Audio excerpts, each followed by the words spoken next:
What's up, guys? I'm still alive. I'm sorry I have not been uploading for a while, but life happens. I just wanted to give you guys some updates before I head out to the junkyard. And let me start off with the GTR.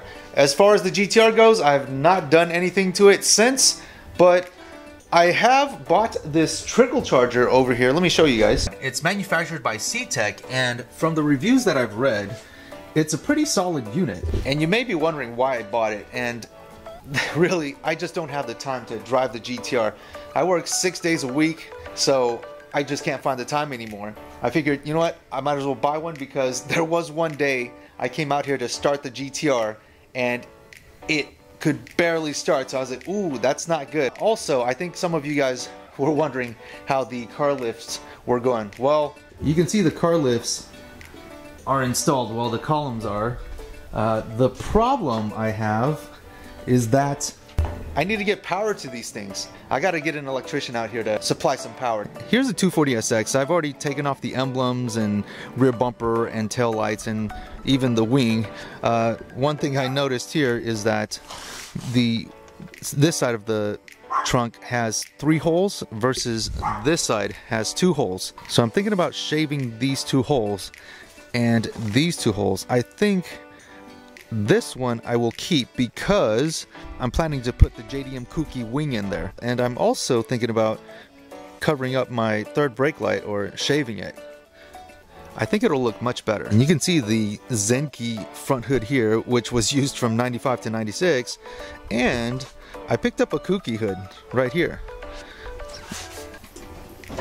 But you can see there's really nothing in the engine bay, because after some thinking I figured, you know what, I might as well paint the engine bay while I'm here.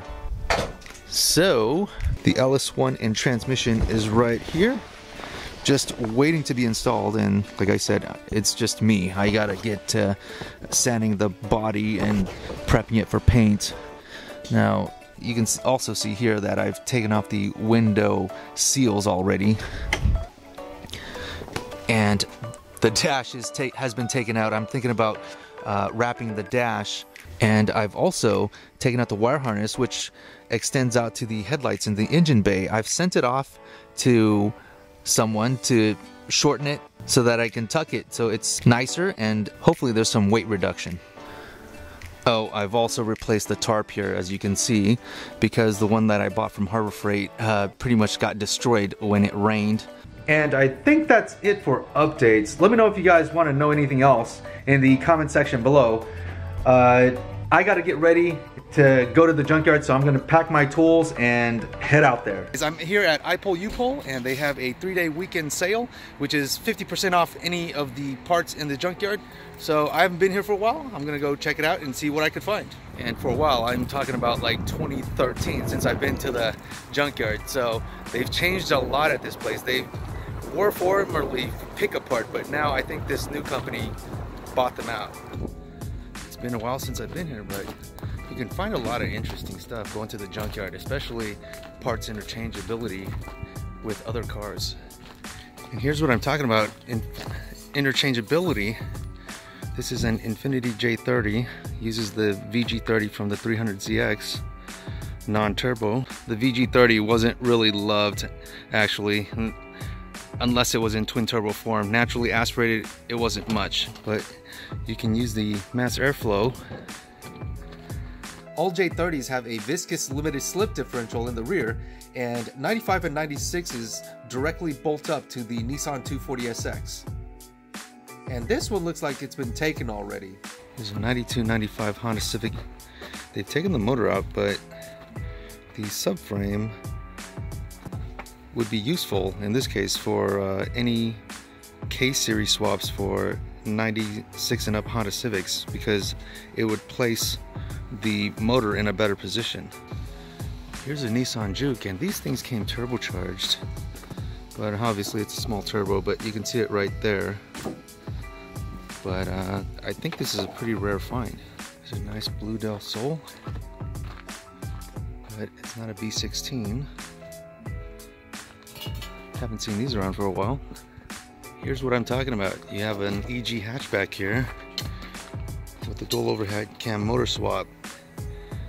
And And who knows what happened to this motor or this chassis before, but you can find interesting stuff. Let's see what this motor is.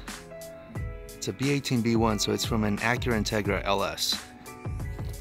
But someone's already gotten to it first, so they've taken what they needed. And I'm at the end. This is the junkyard.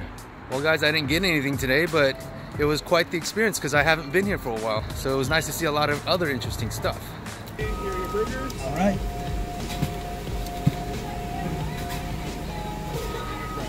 Okay, thank you. Have a good day. You too. You can never go wrong with In-N-Out. It's one of the best burger places that I think in California. Even though it's far from where I live, I still make the trek out here. And being that it was much closer to the junkyard, I figured, why not? But as I was waiting for my order, I found a car online. So maybe I'll go check it out later.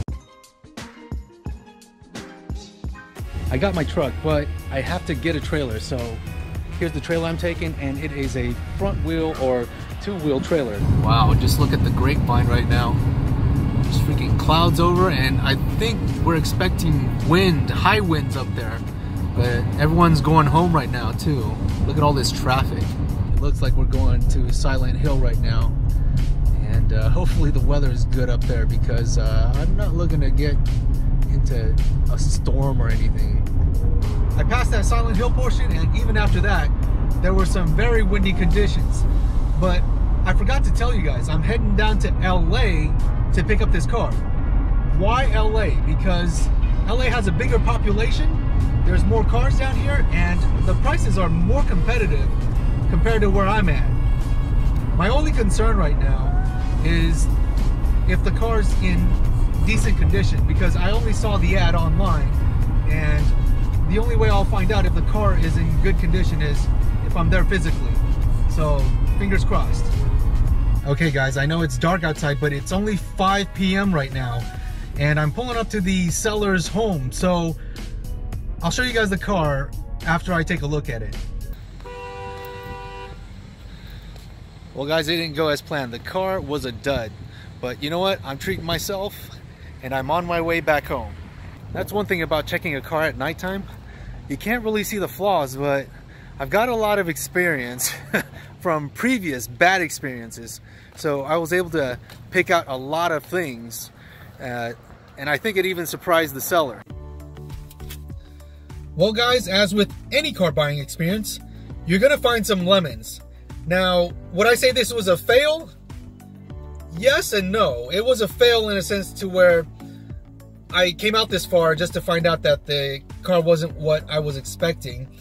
But it was not really a fail because I caught it beforehand. So if I were to have purchased the car and taken it home and found out later, I mean, that would have been probably a total fail. I don't want to reveal what I was trying to buy today because I wanted to surprise you guys, but unfortunately, it didn't pan out that way. Let me know what kind of car buying experience you've had in the past that just didn't turn out the way you thought it would have.